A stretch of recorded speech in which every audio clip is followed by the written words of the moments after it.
Si esta es la primera vez que escuchas El Hilo, antes de empezar te cuento un poco sobre nosotros. Somos un podcast que cubre toda América Latina y la comunidad latina en Estados Unidos. Y cada viernes te contamos la historia detrás de las noticias más importantes de la región.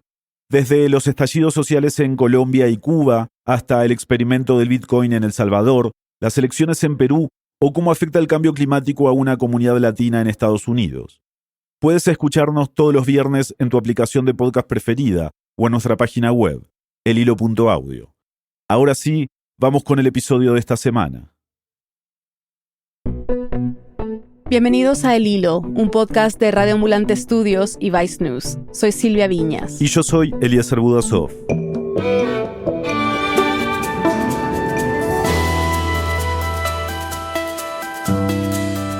Hoy es un día histórico para los derechos de todas las mujeres mexicanas y las personas gestantes. Este es Arturo Saldívar, el ministro presidente de la Suprema Corte de Justicia de México, después de que se anunciara un fallo unánime. Desde el 7 de septiembre, nadie debería ir a la cárcel por abortar en el país. A partir de hoy es un parteaguas en la historia de los derechos de todas las mujeres, sobre todo de las más vulnerables. Esto sucedió la semana después de que en un estado vecino del norte, Texas, pasara esto. División en la Corte Suprema que permite que la nueva ley de Texas que prohíbe la mayoría de los abortos en el estado continúe en vigor. La ley prohíbe el aborto después de las 6 semanas de gestación, a menudo antes que la mujer sepa que está embarazada. Es tan restrictiva que el presidente Biden llegó a decir que viola abiertamente un derecho constitucional y su portavoz en la Casa Blanca, Jen Psaki, la ha calificado de amenaza extrema, ya que se ofrecen hasta $10,000 a las personas que denuncien a alguien que vaya a abortar. Hoy, mientras México sienta un precedente para garantizar los derechos reproductivos, al otro lado de la frontera, en Texas, entra en vigencia una de las leyes más restrictivas del continente, que puede significar un retroceso de medio siglo. Es 17 de septiembre de 2021.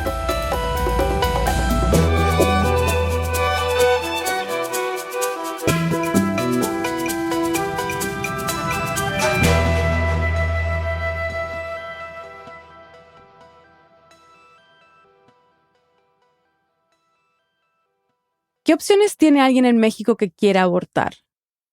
Dependiendo de la entidad federativa, dependiendo del recurso económico que tú puedas tener como mujer. Ella es Lucía Lagunes.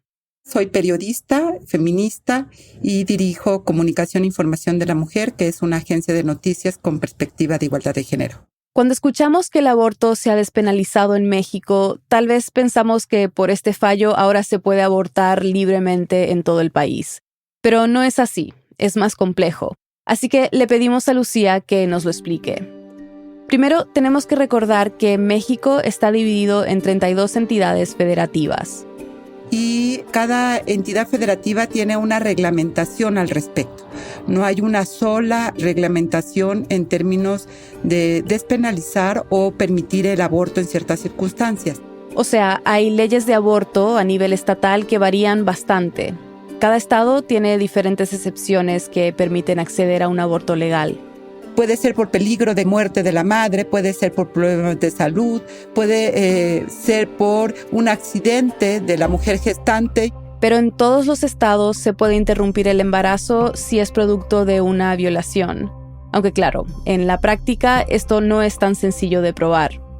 Los médicos muchas veces dicen, necesitamos que usted denuncie que fue víctima de violación y que nos traiga su demanda y que el juez le haya permitido entonces interrumpir. Y eso pues simplemente genera condiciones muy complejas para las mujeres. Especialmente para las mujeres con menos recursos.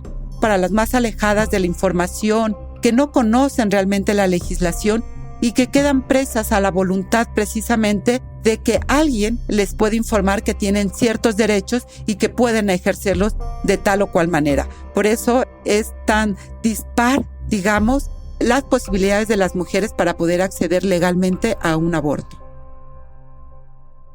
Y hay otra realidad que tenemos que tener muy presente. En México, como pasa en el resto de la región, muchas niñas y adolescentes son obligadas a ser madres por los índices elevados de violencia sexual y la falta de acceso a servicios esenciales de salud. Esto es un problema que se ha agravado en el último año y medio. En agosto de 2020, las autoridades estimaron que los embarazos de adolescentes aumentarían 20% durante la pandemia.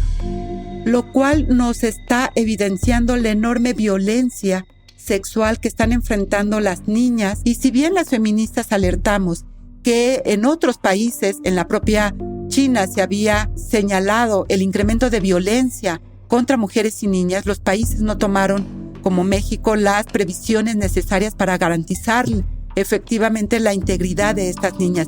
Y este reflejo del incremento de embarazos y de nacimientos, lo que reflejan es eso, es la enorme violencia a la cual están sujetas. Así que, estas son las distintas realidades en las cuales se enfrenta nuestro país. Hay 4 excepciones en México, 3 estados, Oaxaca, Hidalgo y Veracruz, y la capital del país, donde el aborto voluntario es legal hasta las 12 semanas. Ciudad de México fue la primera. Ahí el aborto fue despenalizado en 2007, y es a partir de ese momento que una serie de situaciones llevaron a la decisión que tomó la Suprema Corte la semana pasada. Una vez que en la Ciudad de México se logra despenalizar el aborto hasta las 12 semanas, lo que tenemos es una reacción de grupos ultraconservadores en entidades federativas que hacen modificaciones constitucionales y penales. Algunas de estas constituciones que fueron modificadas lo que señalan es que la vida debe ser protegida desde la concepción, y en otras dicen que la vida debe ser defendida desde la fecundación. Así que vete tú a saber en qué momento realmente se protege la vida, y eso genera que haya una penalización en los códigos de cada entidad federativa. Lucía me dio el ejemplo del estado de Coahuila, que es clave para entender el fallo de la Suprema Corte. En el 2017 se publicaron reformas a varios artículos del Código Penal del estado, y desde entonces tanto las mujeres que decidían interrumpir su embarazo como las personas que las ayudaban eran penalizadas con 1 a 3 años de cárcel. Ese mismo año, la Procuraduría General de la República presentó una acción de inconstitucionalidad por esta modificación al Código Penal de Coahuila. Y 4 años después, llegamos a la semana pasada. Lo que la Suprema Corte de Justicia de la Nación discute precisamente si estas penalizaciones son constitucionales o no. Y aquí es muy importante, Silvia, señalar que en México hubo una reforma constitucional en el año 2011 en el que el artículo 1 constitucional reconoce que todas las personas que vivimos o transitamos en este país somos sujetas de derechos humanos.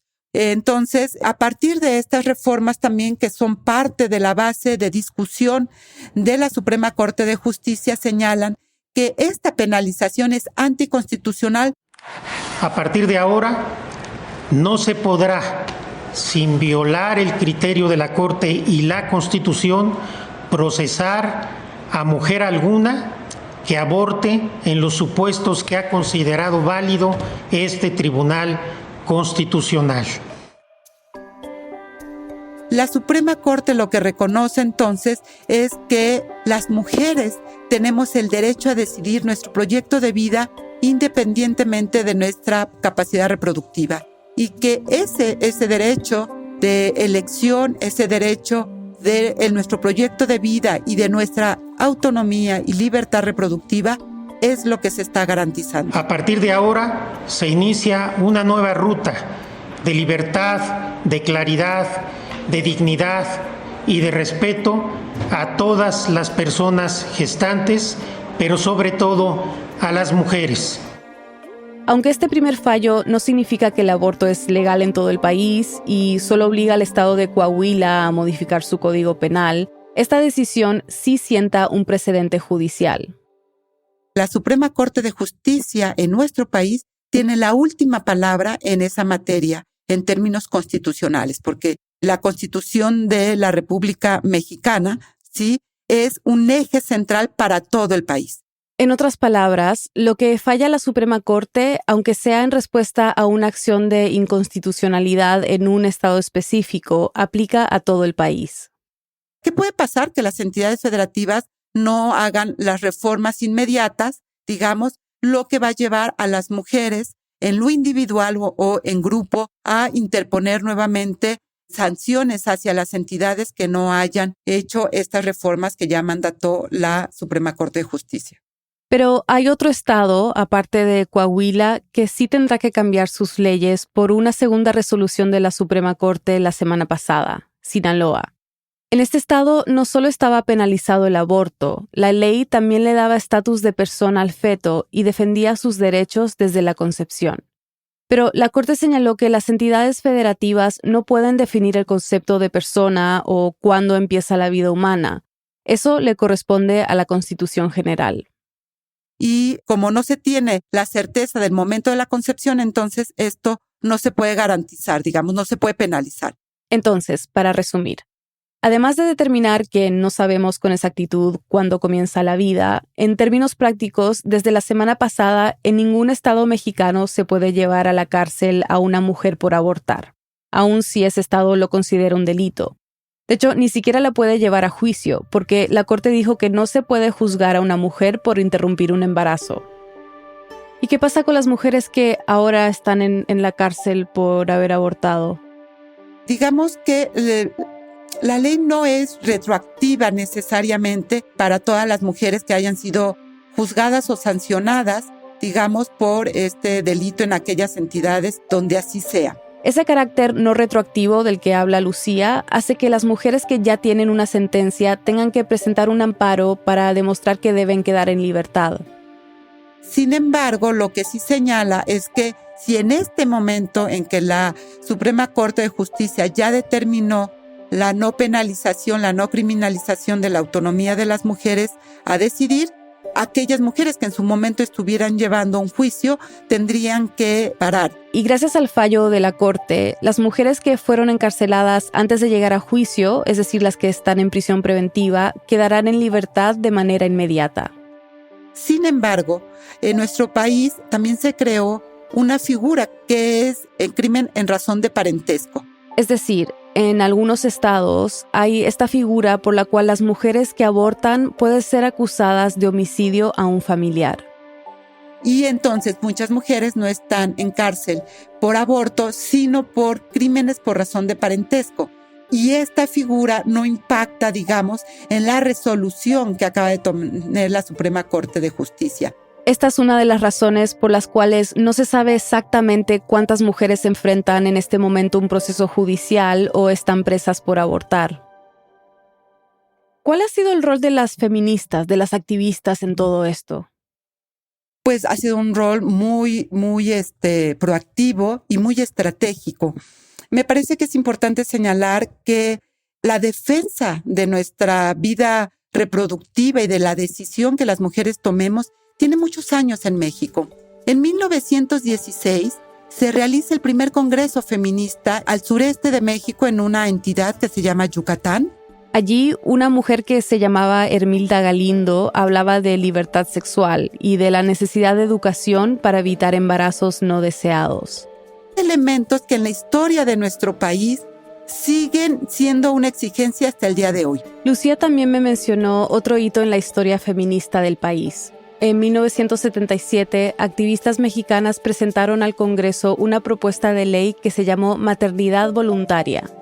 Y en el cual, con otras palabras, pero en esencia, está escrito lo que los ministros y las ministras han señalado en 2021, ahora en la sentencia. El derecho de las mujeres a elegir si quieren o no ser madres, que no están obligadas a ser madres, que tienen libertad y autonomía para decidir su proyecto de vida y que no puede la sociedad ni las creencias obligar a las mujeres a ser madres como si fuera un mandato divino. Hay mucha historia entre el 77 y ahora, claro. Mucho activismo que llevó, por ejemplo, a algo que mencionábamos antes, la despenalización del aborto en la Ciudad de México en 2007. Y ahora a estos fallos de la Suprema Corte la semana pasada. Todo eso ha sido parte de las propias feministas en diferentes ámbitos, desde la academia, desde el periodismo, desde las organizaciones de la sociedad civil que han ido mostrando precisamente la importancia de proteger este derecho que tenemos las mujeres. Para muchas que han luchado por años por el derecho a abortar, incluyendo a Lucía, los fallos de la Suprema Corte son un gran paso y una decisión histórica. Para ella, uno de los elementos que lo hizo un hito fue la unanimidad de los integrantes de la Suprema Corte al tomar esta decisión. Lo segundo fue la naturaleza de la discusión. Se le reconoce como despenalizar el aborto, pero realmente la discusión y la argumentación va en el sentido que acabo de decir, en reconocer a las mujeres como sujetas de derecho en términos de su reproducción, en términos de su autonomía para decidir si quieren o no ser madres.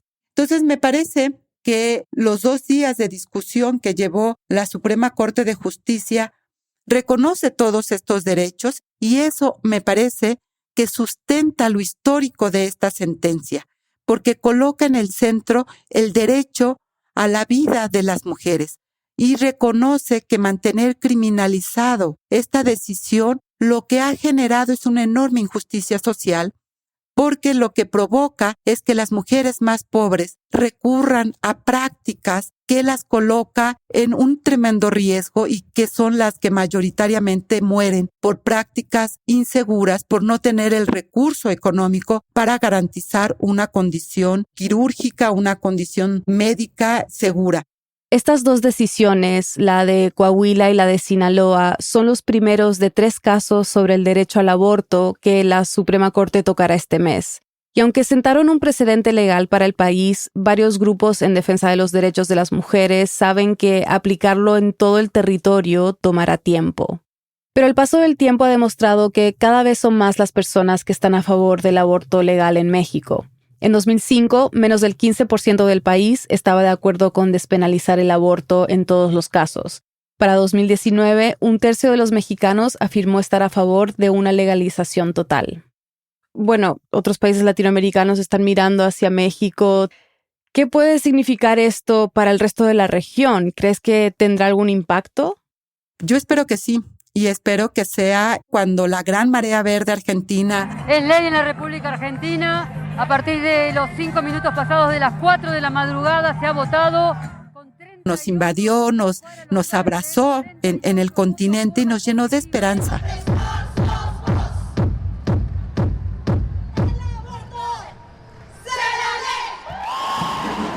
Sueño con un México en donde el feminismo entre en todas las casas. ¡Aborto legal!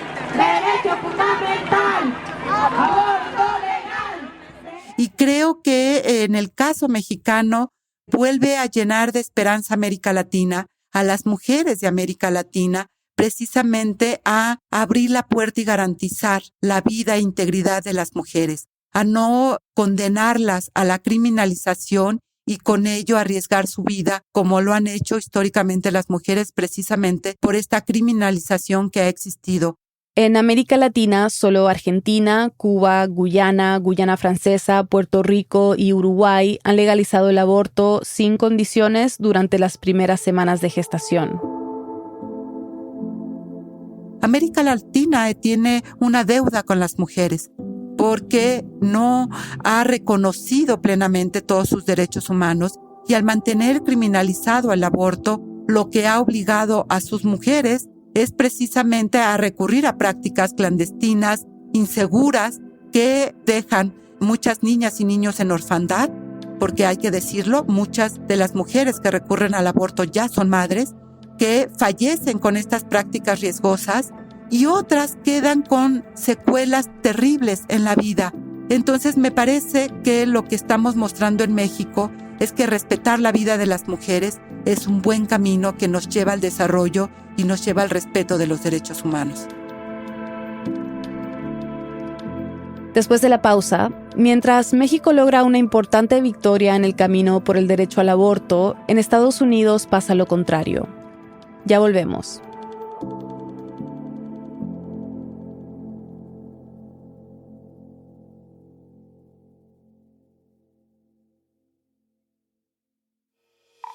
Hola, soy David Trujillo, productor del podcast Radio Ambulante. Esta semana volvimos con la temporada número 11 y arrancamos con una historia que produje. Se llama Los Gigantes del Lago y se trata de cómo la megalomanía de Pablo Escobar desata un problema ambiental y económico gigantesco en Colombia. No te pierdas esta y las otras más de 20 historias increíbles de toda América Latina. Escúchanos en radioambulante.org o en tu aplicación de podcast favorita. Te va a encantar. Tendremos nuevos episodios todos los martes.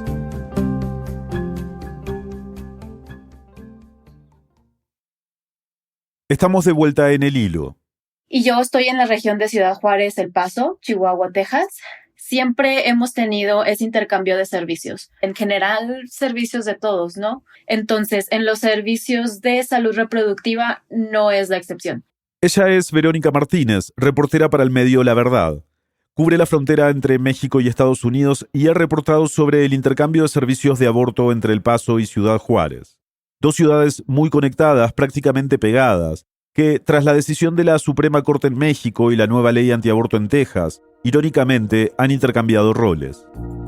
Gente de Ciudad Juárez prefiere irse a Estados Unidos a buscar ciertos servicios de salud en los Estados Unidos que consideran que pueden ser de mejor calidad. Pero también funciona de la otra forma. Personas en Texas vienen a Ciudad Juárez a buscar esos mismos servicios de salud, pero más por el tema de costo. Son mucho más baratos, más accesibles. Verónica me contó que a medida que uno se va acercando a cualquiera de los 4 puentes fronterizos de Juárez, esos intercambios de salud se hacen más evidentes. Vas a ver farmacias, muchas oficinas dentales y muchos consultorios de médicos particulares, porque están ahí, es ese turismo médico que hay en esta frontera.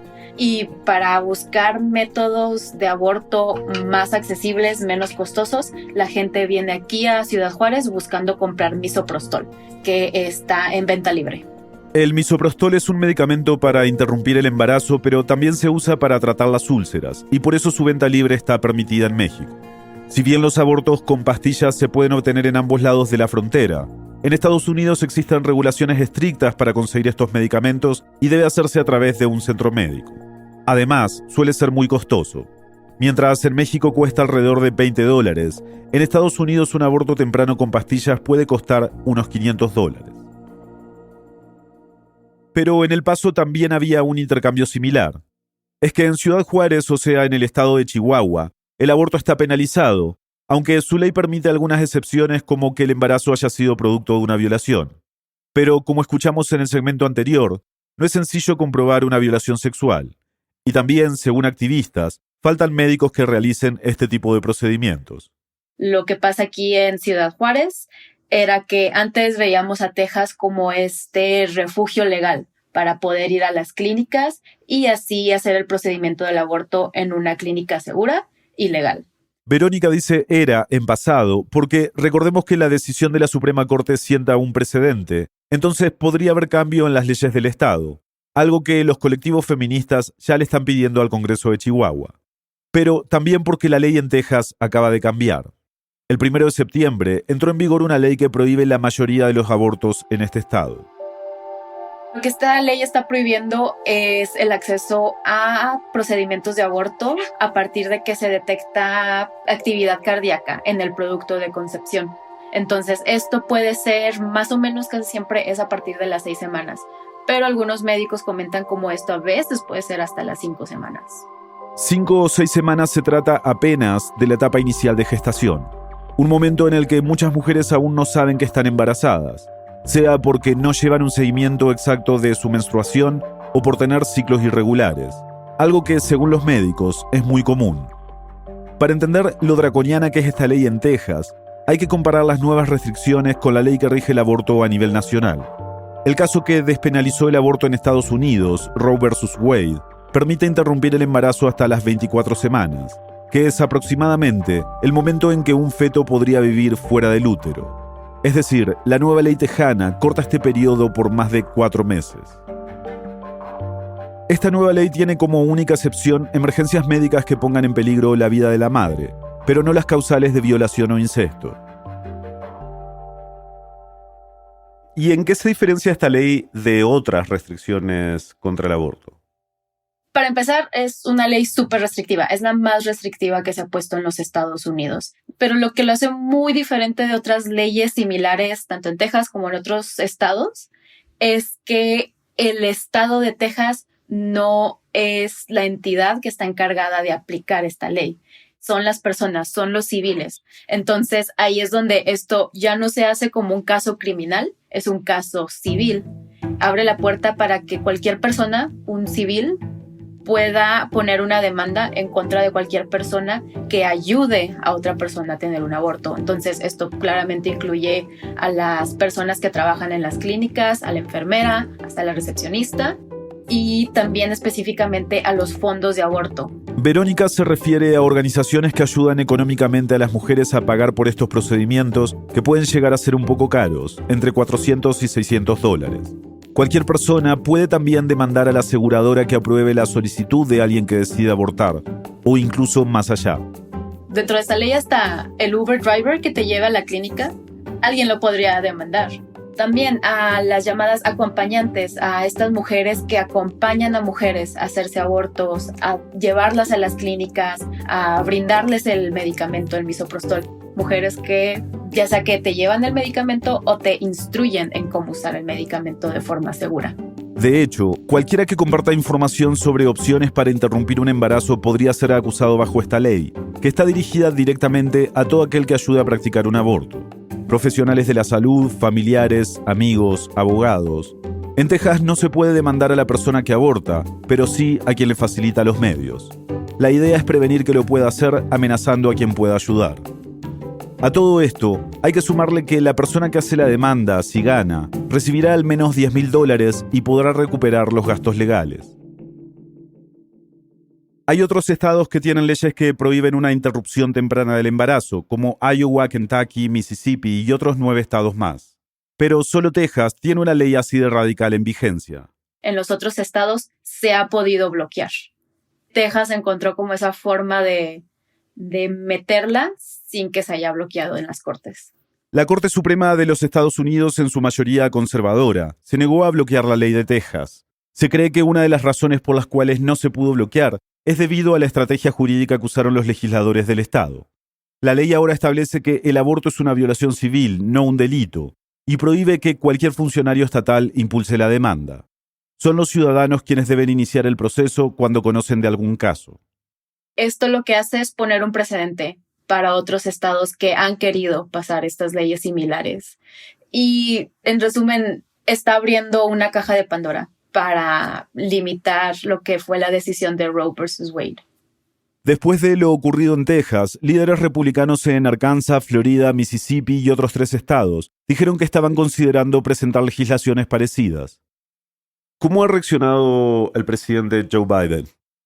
A través de la Casa Blanca, el presidente y la vicepresidenta hicieron una declaración al respecto de esta ley en Texas y sí declararon que lo vieron como un ataque a estos 50 años de precedentes que ha puesto Roe versus Wade y sí mencionaron que iban a hacer pues todo lo posible dentro de sus capacidades para defender el derecho de la mujer para tener un aborto legal. El gobierno de Joe Biden inició una demanda la semana pasada contra el estado de Texas con el objetivo de bloquear la nueva ley. Según el Departamento de Justicia, desafía la Constitución de Estados Unidos. Verónica, ¿cómo crees que podrían cambiar esos intercambios de salud que mencionabas al principio con las 2 nuevas legislaciones relacionadas con el aborto que se aprobaron hace poco tanto en México como en Texas? Ahorita todo está como muy al aire. Creo que la mejor forma que puedo describirlo es de que se reburujó completamente la baraja. Y ahorita estamos viendo qué mano nos está tocando, ¿no? Creo que aquí inmediatamente lo que veríamos es, y ya es algo que se veía como contemplado con la ley de Texas, era que iba a crecer la demanda de misoprostol aquí en Ciudad Juárez. Porque la nueva ley de Texas también prohíbe el aborto con pastillas, ya que aplica a cualquier tipo de aborto una vez que es posible detectar el latido cardíaco del embrión.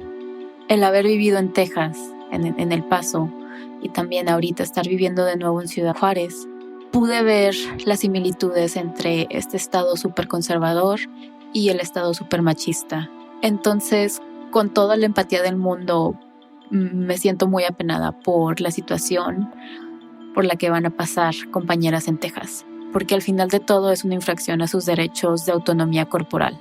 Hablando de este intercambio de roles, ¿no?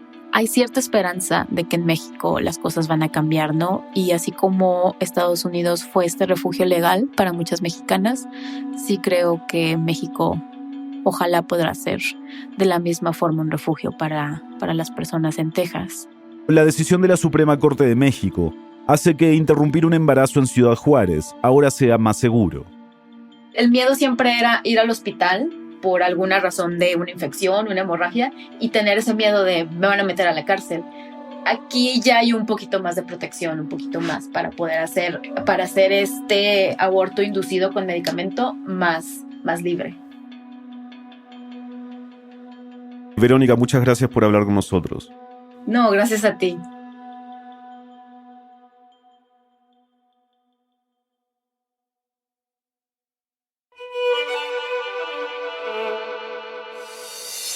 Este episodio fue producido por mí, Mariana Zúñiga.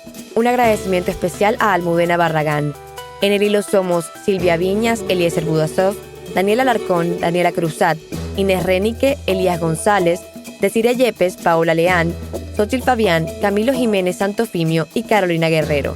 Nuestro tema musical lo compuso Pauchi Sasaki. Parte de la música de este episodio fue compuesta por Remy Lozano. El Hilo es un podcast de Radio Ambulante Studios y Vice News. Gracias a quienes se han unido a De Ambulantes, nuestras membresías. Dependemos de miembros como ustedes para garantizar el tipo de periodismo que hacemos en El Hilo. Si este podcast te ayuda a entender mejor lo que ocurre en América Latina, considera hacer una donación hoy. Sin importar el monto, tu contribución nos ayudará a garantizar nuestro periodismo riguroso e independiente. Súmate tú también en elhilo.audio/apóyanos. Muchas gracias. Y para estar al tanto de las noticias más importantes de la región y de cómo se desarrollan esta y otras historias que cubrimos, síguenos en nuestras redes sociales. En Twitter y en Instagram nos encuentras como El Hilo Podcast. Gracias por escuchar.